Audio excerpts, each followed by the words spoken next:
ஐயா எஸ்பி வேலுமணி, உங்கள் தொகுதியில் நீங்கள் ஜெயிக்கிறதுக்காக எடப்பாடியார் 3 டைம் வந்து பிரச்சாரம் பண்ணார். உங்கள் தொகுதி நீங்கள் ஜெயிக்கணுன்றதுக்காக அவர் வந்து பிரச்சாரம் பண்ணாதுதான் உங்களால் நீங்களும் ஜெயிச்சிருக்க மாட்டீங்க, நீங்களும் தோற்று போயிருப்பீங்க. ஆனால் இது எல்லாம் கூட இருந்து உங்களுக்காக ஓட்டு கேட்டு எல்லாம் பண்ணி செஞ்சு எலெக்ஷனில் ஜெயித்த உடனே என்ன பண்ணிட்டீங்க, 3 நயவஞ்சகனும் ஒன்றா சேர்ந்து தாவேக்காவுக்கு ஆதரவு கொடுக்க போறேன்ட்டு போயிட்டீங்க. செந்தில் பாலாஜிக்கும் உங்களுக்கு என்ன வித்தியாசம்? செங்கோட்டையனுக்கும் உங்களுக்கு என்ன வித்தியாசம்? நீங்கள் ரொம்ப வீராவேசமாக பேசுனீங்க. செந்தில் பாலாஜி 5 கட்சி அமாவாசைன்னீங்க. அப்போ நீங்கள் யார் 10 கட்சி பௌர்ணமியா? ஜெயிக்கிறவரில் இங்கே கூட இருந்த ஜெயிச்சுட்டு அங்கே போயிட்டேன் 5 கோடி பணத்தை வாங்கின்னு 3 பேரும் கும்பல் சேர்ந்து போயிட்டீங்க. நீங்கள் போய் ஏவெடுத்ததும் இல்லாத இருக்கிற ஒருத்தர் 2 பேர் நல்ல மாதிரி சேர்த்து கூட கூட்டி போட்டீங்க. கோயம்புத்தூரில் இருக்கிற 10 தொகுதியில் ஒரு தொகுதியில் மட்டும் நீங்கள் மட்டும் தான் ஜெயிச்சுக்கிறீங்க. தேர்தல் பொறுப்பாளராக அவங்க தானே போட்டீங்க. நீங்கள் ஒரு ஆணையம் பிடுங்கலையே. என்ன பிடிங்கி பிடிக்காங்க கோயம்புத்தூரில்? நீங்கள் பிடிங்கிருந்தீங்கன்னா அந்த 9 தொகுதியில் இன்னும் 2 ஆச்சும் வந்திருக்குமே. நீங்கள் ஒரு வேலையும் செய்ய மாட்டீங்க. அவர் வந்து பிரச்சாரம் பண்ணிட்டு போவார், நீங்கள் ஜெயிச்சிருவீங்க. தோத்துட்டா மற்றவங்களாம் தோத்துட்டோன்னா படியை தூக்கி எடப்பாடியார் மேலே போட்டுற வேண்டியது. ஒரு சாதாரண தொண்டையா, நான் சோத்துக்கு வழி இல்லாதவன். 73லேருந்து இன்னும் அதிமுக தொண்டனா தாங்கிறேன்.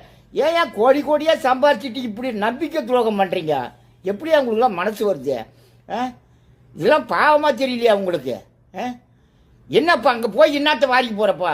என் ஒரு 5 வருஷம் அமைச்சர் பதவி இல்லாதான் இருக்குதா? வெற்றி தோல்வி ஒரு கட்சிக்கு சகஜம். நீங்கள் ஆரம்பத்திலிருந்து கட்சியில் இருக்கிறீங்க, இதெல்லாம் தெரிஞ்ச விஷயம். ஒரு முறை தோத்தா உடனே ஓடி பிடிக்கலோ?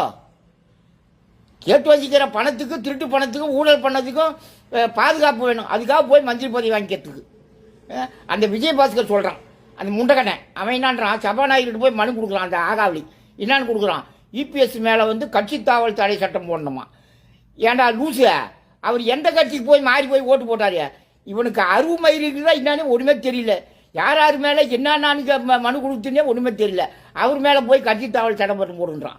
இந்த லட்சம் தலைவெல்லாம் சுகாதாரத்துறை அமைச்சராக இருந்தவன். இவனெல்லாம் நினைச்சாவே சிரிப்பாக வருது. யார் மேலே போய் கேஸ் கொடுக்க சொல்கிறான் பாருவேன், மனு கொடுக்குறான் பாருவேன்.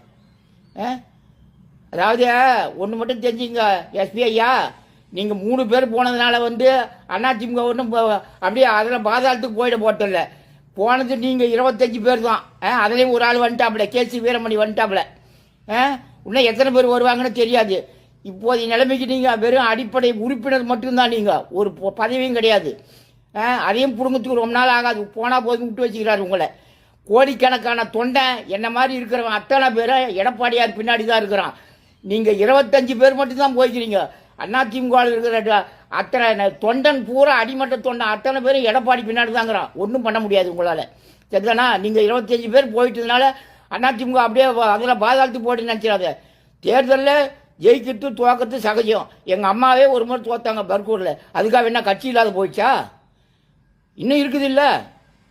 யாருன்னா ஒரு ஆள் வருவாங்கல்ல. இந்த முறை தோத்தா அடுத்த முறை ஜெயிக்க போகிறோம். 14 கட்சி எம்எல்ஏ மட்டும் வச்சிருந்தார் கலைஞர் ஒரு முறை. அதுக்காக என்ன கட்சி இல்லாத போயிடுச்சா? அதுக்கப்புறம் ஆட்சிக்கு வரல திமுக.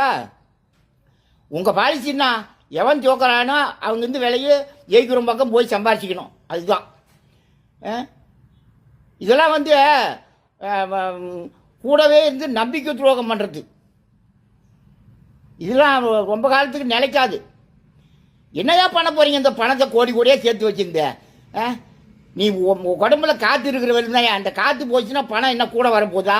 உன் காரு பங்களா எல்லாம் கூட வாயா வரப்போகுது. இருக்கிற அண்ணாக்க ஒரு ஆட்டுன்னு புதைச்சிட்டு போடுவாயா? இருக்கிற வரையில் நல்லவனாக வாழ்ந்துட்டு போயா? சோத்துக்கு இல்லாத நானே நேர்மையாக இருக்கிறையா? கோடி கோடியாக வச்சு ஏன் அந்த மாதிரி கேவலமாக நடந்துக்கிறீங்க? அசிங்கமாக இல்லை உங்களுக்கு? என்ன ஏசி காரும் பங்களாவும் கூட வரப்போதா? நம்மள நான் செத்தாலும் குணம்தான். கோடி கோடியாக வச்சுக்கிற நீ செத்தாலும் குணம்தான். சரிதானா? எதுவும் கூட போகிற வரத்தில்லை. நம்ம சம்பாரித்து வச்சுக்கிற நல்ல பேர் தான் கடைசி வரலும் கூட வரும்.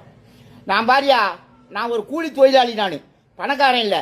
என் கையில் கட்டிக்கிற கயிறு கூட அதிமுகவில் இருக்கிறேன்னு நினைக்கிறேன். நான் அந்த மாதிரி வெறி பிடிச்சவன். நான் என்ன மாதிரி வெறி பிடிச்சவன் நான் இல்லை. என்னை விட வெறி பிடிச்சவனா அதிமுகவில் இருக்கிறான் தொண்டன். அதனால் எடப்பாடி ஒன்றும் பண்ண முடியாது. அடிமட்ட தொண்டன் பூரா அங்கே தான் இருக்கிறான். என்ன மாதிரி இருக்கும் அத்தனை பேர் அங்கே தான் இருக்கிறான். உன்னால் ஒன்றுமே பண்ண முடியாது. நீ 25 பேர் அப்படியே பிடிங்க கத்த கட்டி விடலான்னு நினைக்காத. ஒரு மயிலும் பிடுங்க முடியாது உங்களால்.